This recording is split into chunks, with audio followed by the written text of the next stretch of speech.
I began this semester with DACA being repealed. As the months progressed, more critical issues arose that affected the population of the United States, but I knew undocumented individuals had to have their story shared. Having grown up with undocumented individuals, some now with DACA at universities across the country, I wanted to see what support they had, who and what were assisting them through this time. I decided to focus at WashU and reached out to colleagues for help. Let me start by introducing you to them. My full name is Robert Steve Sagastume Garcia. I am an undergraduate student at WashU. I am undecided in major as of right now. I'm Holden Thorpe, and I'm the Provost and Executive Vice Chancellor for Academic Affairs at Washington University. Hi, my name is Julia Macias. I'm the Assistant Dean in the Office of Scholar Programs. I am Emelyn Della Pena. I am an Associate Vice Chancellor for Student Affairs and Dean of the Center for Diversity and Inclusion. A part of this video will focus specifically on students' stories. One student has chosen to remain anonymous, as you saw. Of course, each documented and undocumented individual has their own story, and this is by no means a catch-all for all the struggles this population continues to face. This will lead to a look at the resources provided at WashU that continue to grow. Through DACA, more than 700,000 young people who were brought to the United States as children have registered with the federal government in exchange for temporary relief from the possibility of deportation. And I was born in Honduras, Central America. My home country is Mexico. I was born there, but I immigrated to the United States with my parents when they came here. I came here to the U.S. when I was 12 years old. I came here with the visa. After trying to get the visa for like 7 years. I was approximately 1 year and 2 months old when I first came into the United States. I remember everything about my home country. I do not remember much of my own country at all. Actually, I only lived there for about a year. I only went to visit there once when I was about 6 years old. The visa was for a year and a half. And through that year and a half, my mom tried to readjust my status because she was able to get her permanent residency card through one of my siblings who was a U.S. citizen through marriage.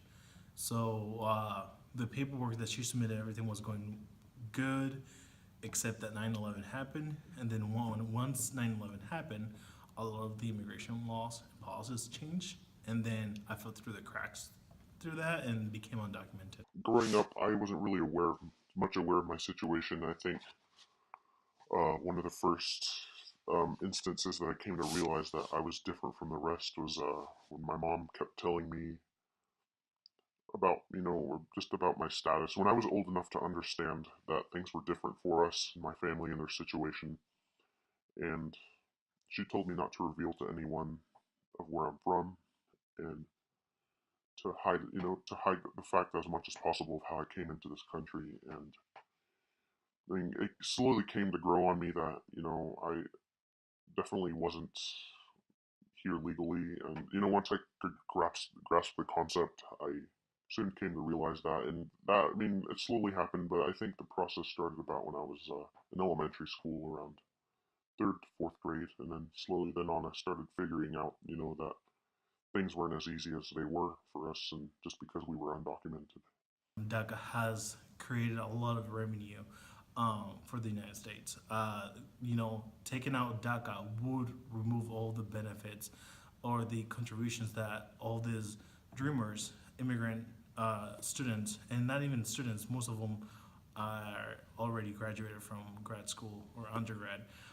They're contributing by being, able to work lawfully with a social security number and things like that. DACA has probably pretty much been the most important thing that's ever happened to me in this country, of probably anything in general, because it really did open a lot of opportunities for me when DACA was announced, and when I was actually able to hold some sort of status here in terms of my future, my career and education, was it allowed me to apply for lots of different scholarships for universities. And it also allowed me to, well, anything, it really allowed me to have a social security number, which is pretty much what you need for everything in this country. And that's that's a really big benefit in terms of getting lots of help. It allowed students or immigrants to like get credit cards, buy their homes, buy their first car, open up their bank account and things like that. So I didn't have any path to citizenship, to be honest. Um, so under the administration of President Obama, I received deferred action for child arrival. And that was just a protection for me not to like face deportation proceedings. So that was it. But it wasn't until I met my husband who was able to like readjust my status through our marriage. And that, to be honest, would have not been possible also if DOMA was not repealed. As for me, I have my immigration lawyer here in my town, and I've applied through DACA through their law offices, and I'm also starting to apply for my permanent residency through their law offices as well. So any legal advice and any of the legal process I go through goes through them. On December 5th, 2016, Chancellor Mark Wrighton released a message to the WashU community regarding DACA. In this letter, the Chancellor let us know that he and other university chancellors had urged the government to preserve and expand DACA. He reinforced that the main priority was students' safety, regardless of immigration status. His letter encouraged the open exchange of ideas and perspectives. More recently, on September 1st, 2017, the Chancellor penned a letter to President Trump, urging him to extend DACA. He stated that dismantling DACA would hurt young people, and we should focus on creating more opportunities for bright minds to grow and learn. The Chancellor's actions seem to kick off a lot of the main movements from key partners on campus. WashU University, and I'm very proud of this, has rejected the president's rhetoric and his ideas about this. The chancellor wrote a very strong statement, which I think was quite good. A lot of his peers around the country wrote a very similar one, but I think he has been very strong about immigration from the beginning. I thought the chancellor showed incredible leadership in that area. I think that sometimes it's politically hard to take a stand on something, but I was really proud to be part of this institution, a place where the highest of our leadership was willing to take a stand and to say this is the right thing to do for our university and the right thing to do for our country, and to pen a letter to President Trump to save DACA. I really appreciated how straightforward he was in that letter, and just saying that immigrants and immigrant students are important to our university, that people are people and should be treated that way. Morally, these are folks who are Americans in every sense of the word, and so for us to be treating them differently is not consistent with anything that WashU is about. It was very courageous for the college to come out and speak like that, because I know for a fact that all of the colleges in Missouri that are public did not take the initiative. I have friends who are documented students that, they were really concerned, really confused, because no one had said anything in their college, and they had no idea where professors stand or anything like that. They didn't have that support or safe space that I did. So we've only been admitting undergraduates who are DACA students for probably 3 years. And so before that, there weren't any here, but we began admitting DACA students shortly after I got here. And so there's not a huge number of them yet, but there are students who have excellent qualifications, and we really appreciate having them here, and it's been a good change for the university to start welcoming some of these folks. I think it was probably over the summer before this fall, there was a group of us that got together at the request of the chancellor to think about what are the things that we could do to support undocumented students. I worked with our vice chancellor's office to get permission to reach out to our students. The ones that we know about, we don't know about them all. Reach out to them individually and say, one, I'm a person that, of support that if you need to talk to, and two, I said, do you have any interest in connecting with other students similar to you? We're holding a lunch at this time and this day. We're not calling it undocumented student, so we held a lunch 2 weeks ago, and students showed up, and it was just really not so much about me, but about giving them a chance to be in a room with other folks like themselves and just start that conversation. We pulled together a webinar to think about what happens once DACA is rescinded. We put together an information sheet. Kathy Steiner-Lang made herself available in terms of if someone was detained because of their status. She was willing to give out her personal phone number so that people had somebody to call if they needed to. Though the university seems to be moving forward, I wondered what more we could be doing. I asked each of my interviewees what they thought an applying student should consider when picking universities. One of the big ones that came up, money and financial aid. I didn't find out until I actually graduated back in Graduated 2000 from high school. I graduated back in 2007 and graduated with a full ride scholarship for the paralegal program at UMKC. And when I went to enroll and everything, that's whenever I found out that not only I lost my scholarship because of my status, but I could not enroll in any institution in Missouri because I was undocumented. Robert told me this, and I was not too shocked. I decided to look into what WashU had as financial support. Undocumented students have very limited amounts of, aid they can get financially. By financial support, I mean obviously tuition, but they need to look at a school that has private funding that can support tuition, books, housing, any type of need that they might need, and I think too emergency funding, because if something happens to them, something happens to their parents, they need a school that's going to be flexible enough and generous enough that they can help them in those situations.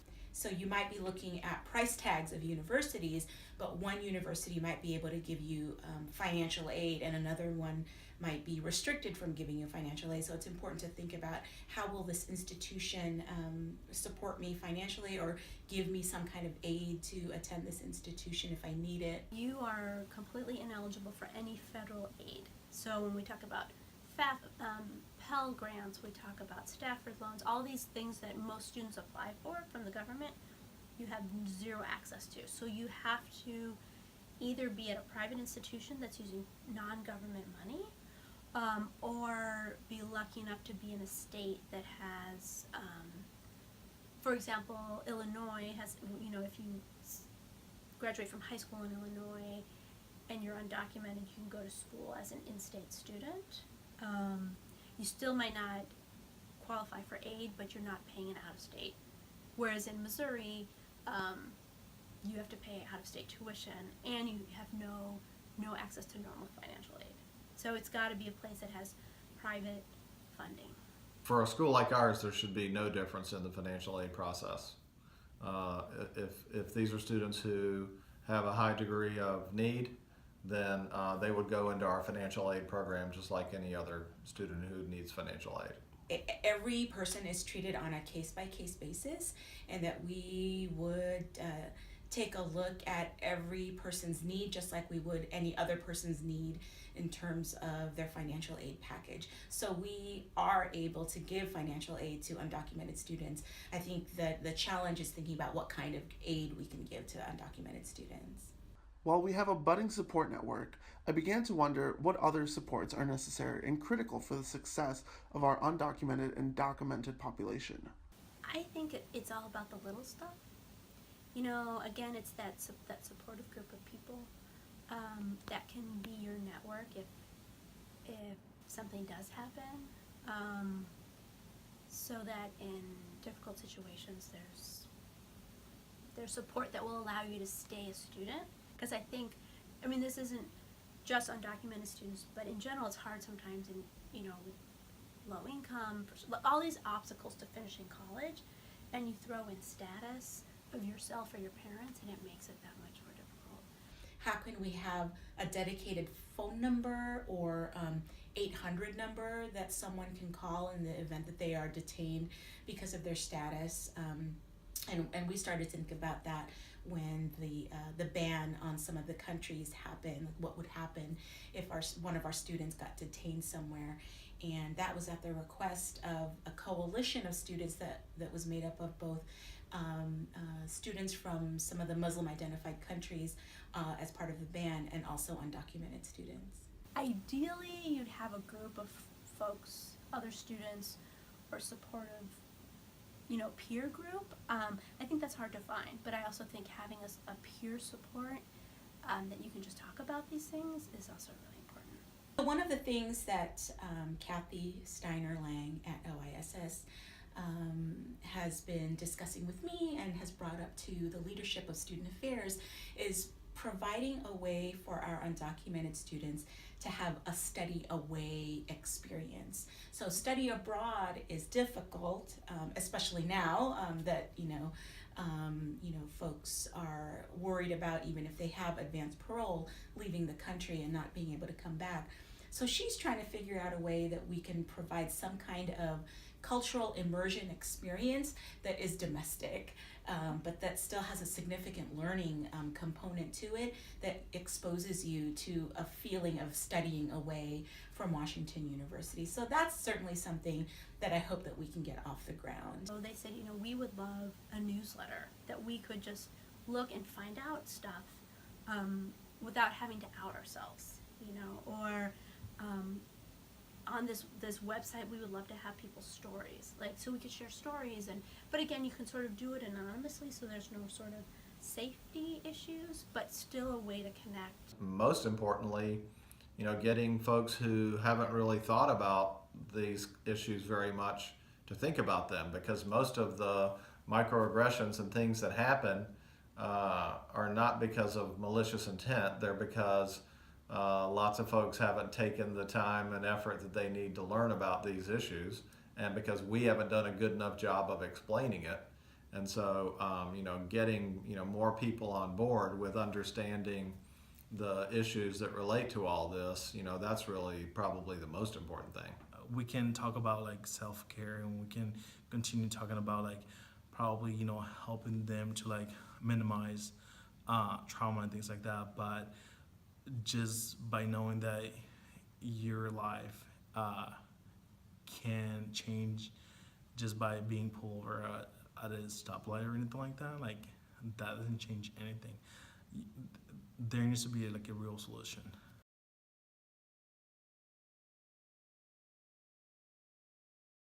I want people to feel like they belong.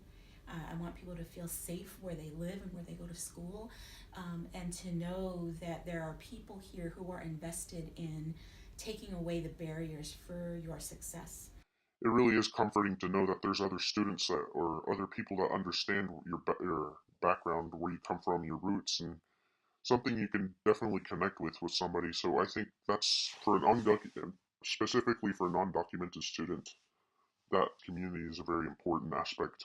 Need to continue to support the programs that Julia Macias is doing, and the student organizations that are supportive. I think there's probably, I wouldn't call it an underground network, but there is a network of people at WashU who are interested in supporting undocumented students and thinking about how do we resource their needs. Since we don't know every single student, I don't know if every single student knows how to get to us. Right now, we haven't drawn a lot of attention to ourselves as a university around these issues, and we don't want to.